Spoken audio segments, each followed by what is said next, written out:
오늘 우리에게 주신 하나님의 말씀은 누가복음 10장 38절부터 42절까지 말씀입니다. 예수님을 초대하라 라는 말씀의 제목으로 하나님의 말씀을 함께 나누고자 합니다. 오늘 말씀에는 세 사람이 등장합니다. 마르다 집에 초대를 받은 예수님이 나오고요. 그리고 그 손님, 예수님을 비롯해서 제자 공동체를 대접하려고 하는 마르다가 나오고요. 또 예수님의 말씀을 예수님 곁에서 듣고 있는 마리아가 등장을 합니다. 오늘 본문 말씀은 진정한 제자의 길이 무엇인지를 알려주고 있는 본문입니다.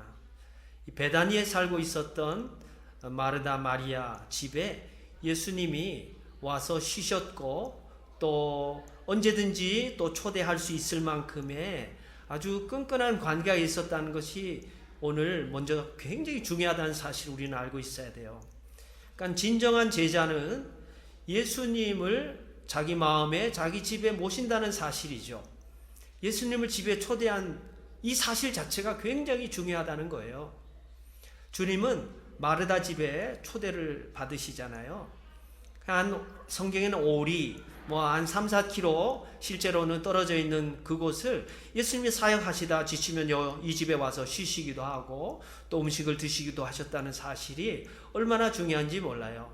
예수님을 모시고 살아가야 되고 예수님을 영접해야 되잖아요.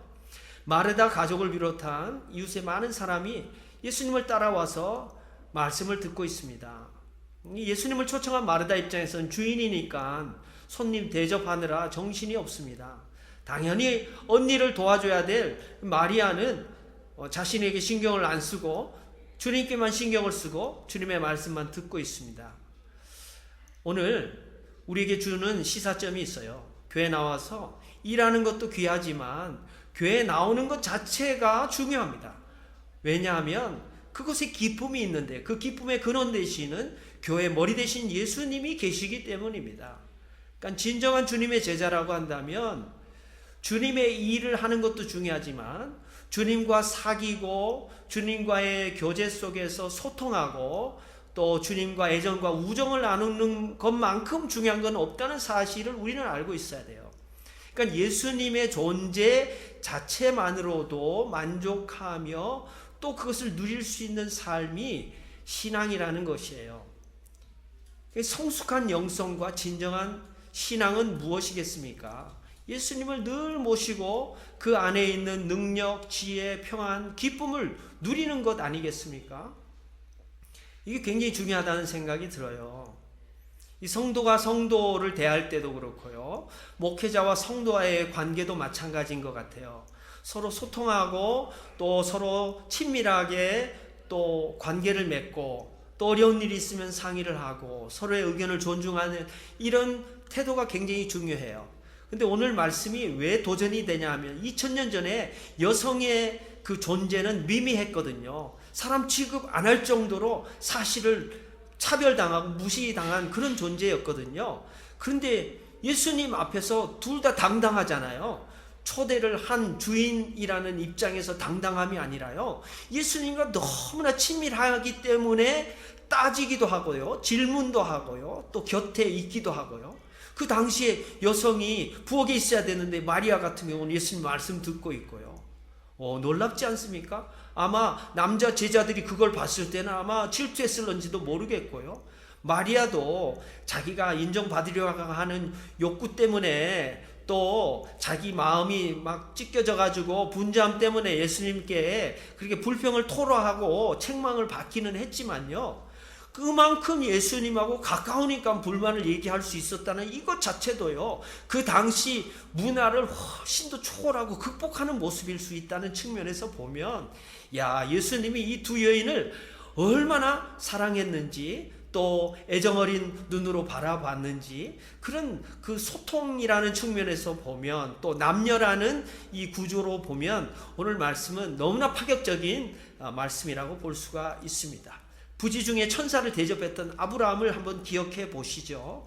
주 예수 대문 밖에 라는 그런 찬송도 있고요. 또 성화 가운데 예수님이 밖에서 이렇게 문 앞에 있는 성화가 있잖아요. 자세히 살펴보시면 문 고리가 바깥에 있지 않아요.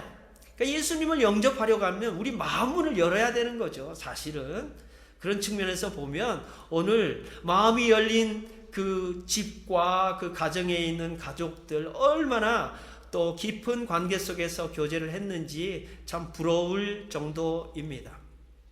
두 번째로 생각해 볼 수 있는 것은 진정한 예수님의 제자는 예수님의 일을 기쁨으로 한다는 것이에요. 그러니까 오늘 말씀에 보면 분주한지라 이 40절에 나오잖아요. 봉사가 쓸데없다거나 봉사하지 말아야 된다, 봉사보다 말씀이 우선된다, 이런 말씀을 하시는 게 아니에요. 그러니까 마르다처럼 자기 맡은 일만이 다른 일보다 더 중요하다고 생각할 수 있는 그 편견을 일단은 경계할 필요가 있습니다. 또 그것 때문에 일어난 분노, 그것을 잘 표현한 것까지는 괜찮았는데 사실 그 이면에 있는 마음이 분주한 것, 그것은요 산만한 상태를 얘기하고요, 마음이 집중되지 않은 상태이잖아요. 그 마음으로 주님의 일을 할 때 어떤 일이 생기냐면요, 열심히 일하는 자기를 남들이 알아주지 않거나 또 따라주지 않거나 도와주지 않을 때 자칫 어떻게 됩니까? 섭섭한 마음이 생기고요, 시험이 들게 돼 있습니다. 그러니까 신앙생활이 뭔가, 주님의 일을 한다는 것은 뭔가, 봉사를 왜 하는가, 그것은 하나님을 향한 태도라는 사실을 우리가 자칫 일하다 보면 잃어버릴 수 있다는 이런 위험한 신앙의 모습을 다시 한번 우리는 들여다볼 필요가 있습니다. 그래서 구제할 때 오른손 하는 일 왼손 모르게 하라는 말씀이 있잖아요. 기도할 때 골방에서 문 닫고 기도하라는 말씀이 있잖아요. 그것은 하나님과 깊은 관계, 하나님이 나를 사랑해 주셔서 내가 사랑받고 내가 하나님을 사랑하는 그 온전한 겸손한 태도가 신앙이라는 사실을 다시 한번 일깨워주는 말씀 아니겠습니까? 오늘 말씀은 특정한 직분이나 자기 은사만이 우월하다거나 열등하다는 뜻이 아닙니다. 그러니까 마르다가 봉사하는 것이 마리아의 말씀 듣기보다 더 열등하다거나 또는 마리아가 말씀 듣는 것만이 본질이라고 보통 전통적으로 해석해온 말씀인데요. 그렇다면 우열관계가 생기잖아요. 둘 다 좋은 거예요. 그렇지만 그것을 왜 하는지, 또 그것을 어떤 태도를 가지고 하는지가 사실 오늘 말씀을 통해서 그 배후에 볼 수 있는 우리가 교훈이 아닐까라는 생각을 해봅니다. 우리에게 주어진 어떤 직분이나 내가 경험한 어떤 은사가 교회 안에서 우열을 가릴 수 있다면, 또는 그것이 수직적인 관계를 강화시킨다고 한다면 비성경적이라는 사실을 알아야 돼요. 그러니까 오늘 불신, 불안, 불만이 많은 시대인데요, 이것을 어떻게 하면 감사와 또 봉사의 성숙함으로 이 구현하고 표현할 수 있을 것인가에 대한 과제가 우리에게 생기는 것이죠. 우리 마음에도 분주하고 또 바쁘고 산만한 일들이 있잖아요. 그때는 정말 다시금 그게 뭔지, 왜 해야 되는지, 그게 진짜 주님이 원하시는 어떤 방식으로 하고 있는지에 대한 성찰이 필요하다는 말씀 아니겠습니까? 그래서 하나님께 쓰임받은 사람들은 다 광야를 거쳤어요. 광야에서 중요한 것은 순종이거든요. 결핍의 땅에서 불평, 불만, 원망의 언어를 사용하지 않을 만한 사람이 누가 있겠습니까? 요셉은 13년 걸렸어요. 이 다윗은 한 22년 정도 걸렸고요. 모세는 40년 걸렸어요. 심지어 예수님조차도 광야를 거치셨습니다. 광야 없는 사람은 없어요. 어찌 보면 인생 전체가 광야인지도 몰라요. 그렇지만 하나님이 쓰시는 사람은 그 광야 속에서 불평하지 않고 그 광야 가운데 우리를 이끌어 가시는 하나님의 역사를 기대하고 소망 가운데 감사하는 사람, 순종하는 사람을 역사 가운데 쓰셨거든요. 광야가 있어서가 문제가 아니라 그 광야를 내가 어떻게 극복하느냐, 그 광야를 어떤 태도로 받아들이냐가 우리 신앙에 있어서 핵심입니다. 사실 불평하고 원망하는 이 마르다는 아직 광야에 걸어가고 있는지도 모르겠어요. 그럼에도 예수님의 책망을 듣고 다시금 아마 정신을 차리지 않았을까요? 또 그 책망이 예수님의 사랑이라는 사실을 또 깨닫지 않았을까요? 오늘 세 번째로 진정한 예수님의 제자는 예수님께서 원하시는 것에 집중한다는 사실을 우리는 깨달을 필요가 있습니다. 마리아처럼 한 가지라도 집중하는 태도가 신앙에 있어서 중요하다는 거예요.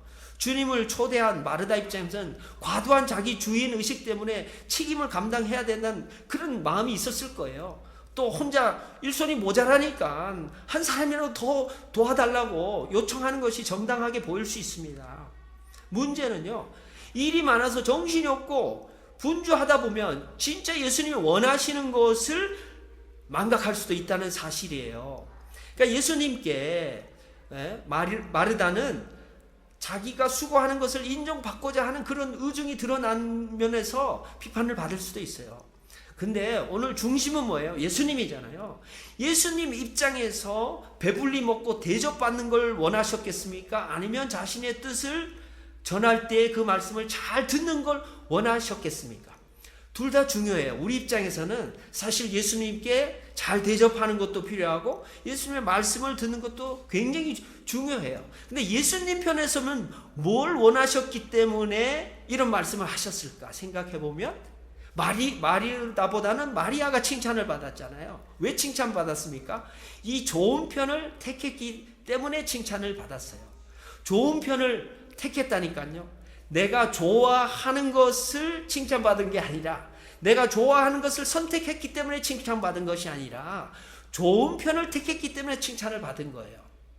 자, 패스트푸드는 내가 좋아합니다. 그러나 건강에는 좋지 않습니다. 아주 설탕이 많이 들어가 있는 음료수를 내가 좋아합니다. 그러나 내 건강에는 좋지 않습니다. 좋아하는 것과 좋은 것을 분별할 필요가 있죠.